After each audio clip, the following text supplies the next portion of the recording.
guys, here is the next project I want to tackle. Do you know what it is? Do you have any ideas? I'm not going to tell you right now.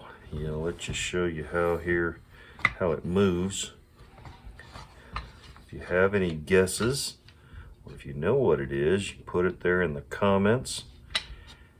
And at the end of the video, I will let you know what it is and demonstrate it.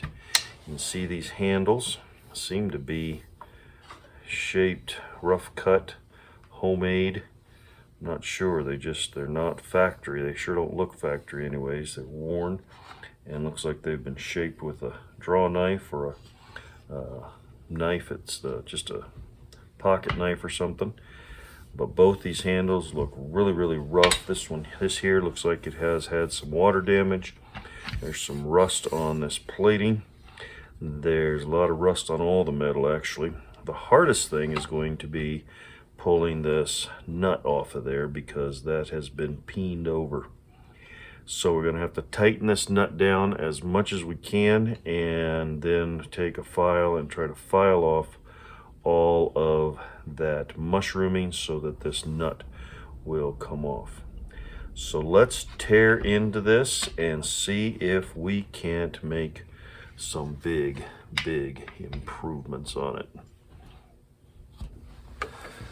Alright everybody, I've taken this file and I've modified it by taking all of the filing lines off of this one side so that when I place it up against the metal here, that will not file into the metal, will only be filing on the top and bottom edge. So it's kind of a safety edge for when we're doing work like this.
I don't know, it might be brass, I'm not sure.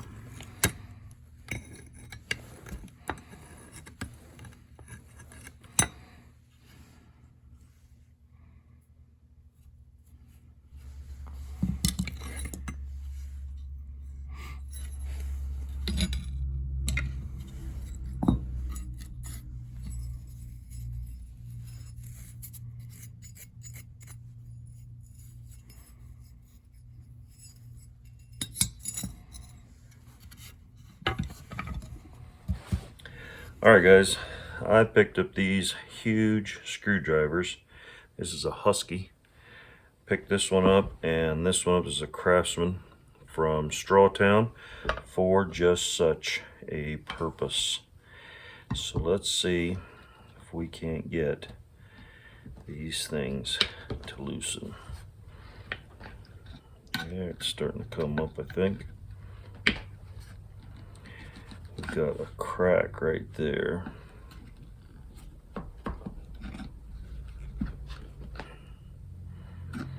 So I just want to loosen them a little bit, and then I think we'll use our nail pullers to get them the rest of the way. Let's see if we can't make this work. Look at that. Isn't it sweet when you got the right tool for the job?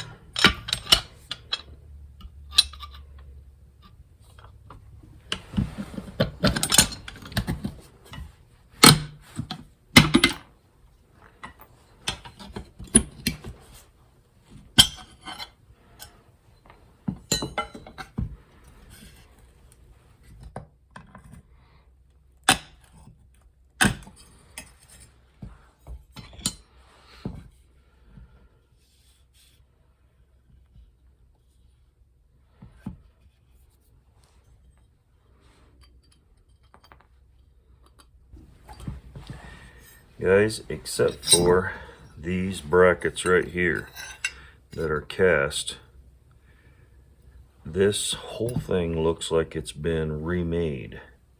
Like the handle may have broken and somebody took and redid it. You can still see the saw marks there. You can see the saw marks in here, or file marks. That could be file marks, is what that could be, from a rasp that had cleaned and shaped this all up.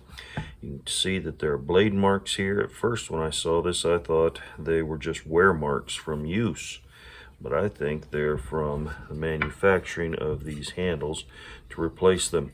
And to tell you the truth, I think that one is brass, but these other two look like they're steel. So I think somebody took and built these, and I'm not sure if this is factory or not. If somebody would have made that, they very easily could have. But it's just really cool to see the ingenuity of it. And let's clean it up and make it look nicer.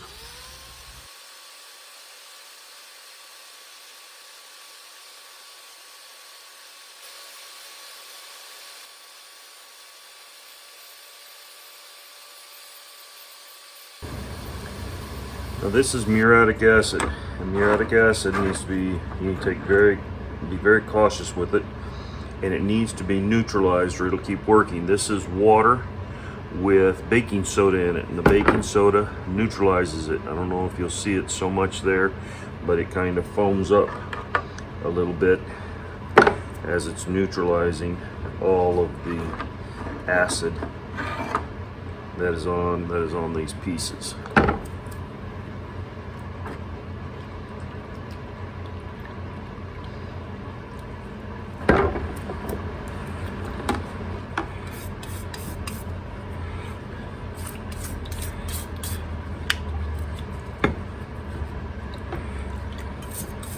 See just how clean that's come out from all that rust that was on there.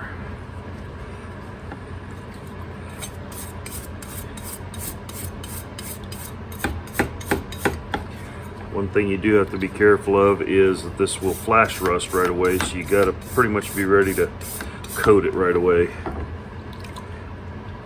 But I will run it on the wire brush again just to clean it up.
here we are with our finished project.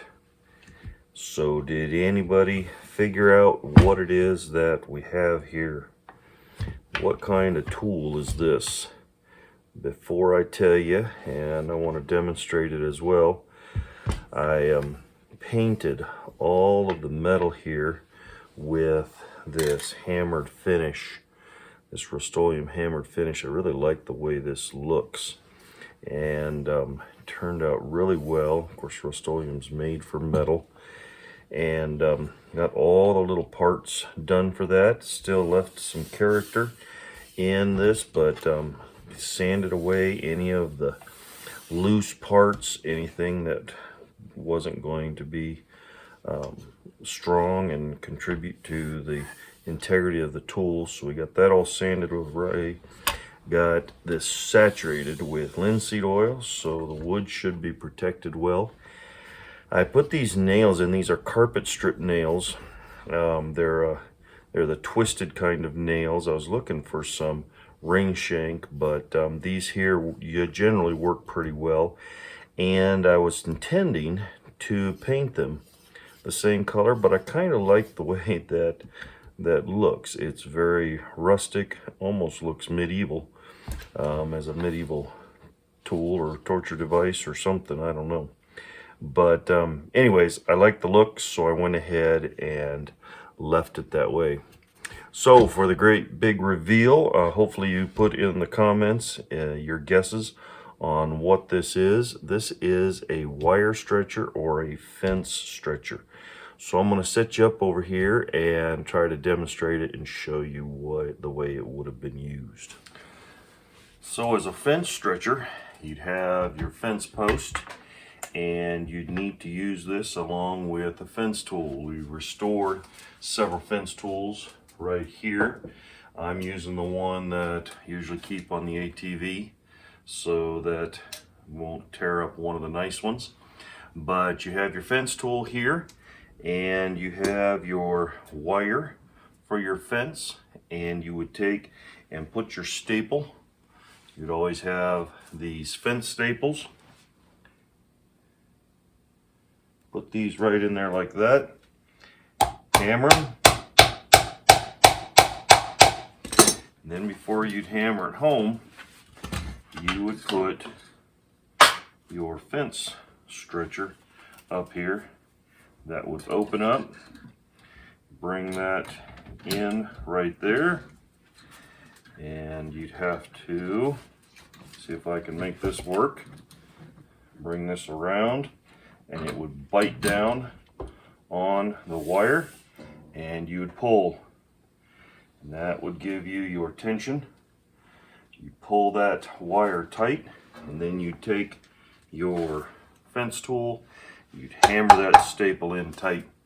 You could take this and put this on the corner of a fence, a row of fences. Take your wire, you'd stretch your wire, and somebody could go along and put the staples in, and you'd be able to apply the tension. It's really amazing just how much pressure you can put on this, and it will hold and works very, very well.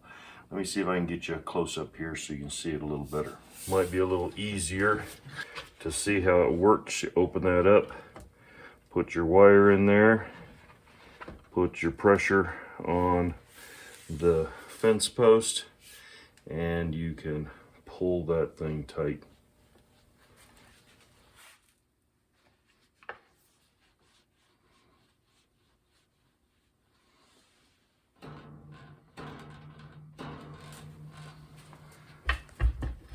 So there we go.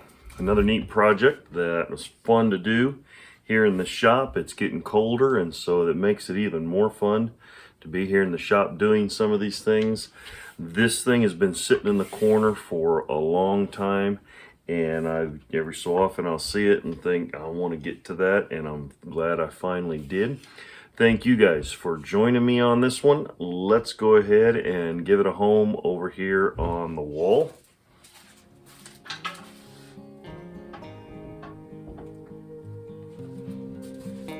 As I said, it's always great to have you visit me here in the shop. glad that you took the time to stop by. Look forward to seeing you on the next one. Give us a thumbs up and share this content with others that you may know that may enjoy this, and come back again. Subscribe if you're not subscribed. Look forward to seeing you on the next video. Have yourself a great day. God bless.